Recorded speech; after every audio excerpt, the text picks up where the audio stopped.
ఆదికాండం 50 అధ్యాయాల్లో ఒక్కో అధ్యాయంలో ఏముందో ఇప్పుడు చూద్దాం.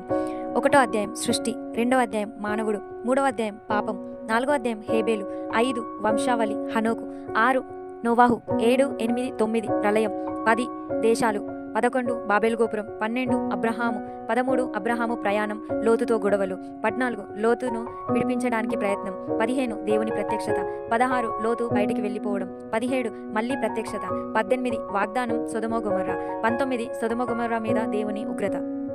20 సారా నా చెల్లి అని అబ్రహాము గెరారు రాజుకి అబద్ధం చెప్పడం, 21 సారా కుమారుని కనడం, 22 ఇస్సాకును బలి అడగడం, 23 సారా మరణించడం, 24 ఇస్సాకుకు భార్యను వెతకడం, 25 అబ్రహాము మరణించడం, 26 రెండవ కరువు ఇస్సాకు రిబ్కాని సహోదరి అని చెప్పడం, 27 యాకోబు ఆశీర్వాదాలు దొంగడించడం, 28 యాకోబు పారిపోవడం దేవునితో నిబంధన, 29 యాకోబు మామయ్యైన లాబాను యొద్ద చేరడం,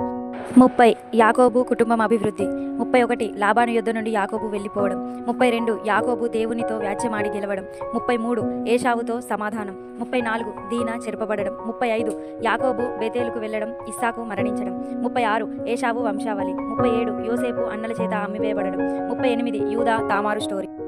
39 యోసేపు జైలులో వేయబడడం, 40 యోసేపు పానదాయకుల అధిపతికి భక్షకారుల అధిపతికి కలలు వివరించడం, 41 ఫరో కళ యోసేపు ప్రధానమంత్రి, 42, 43, 44, 45 అధ్యాయాలు యోసేపు అన్నల స్టోరీ, 46 యాకోబు తనకు కలిగినదంతా తీసుకొని ఐగుప్తుకు రావడం, 47 యాకోబు ఫరోను ఆశీర్వదించడం, 48 యాకోబు ఎఫ్రాయిము మనష్షేను ఆశీర్వదించడం, 49 యాకోబు తన 12 మంది పిల్లల్ని ఆశీర్వదించి మరణించడం, 50 యోసేపు తన వృద్ధాప్యమందు మరణించడం. ఈ విధంగా ఏ అధ్యాయంలో ఏముందో ఒక్క మాటలో చెప్పడం మీకు నచ్చినట్లయితే కామెంట్ చేయండి. మిగిలిన పుస్తకాలన్నీ ఈ విధంగానే ప్రయత్నిద్దాము.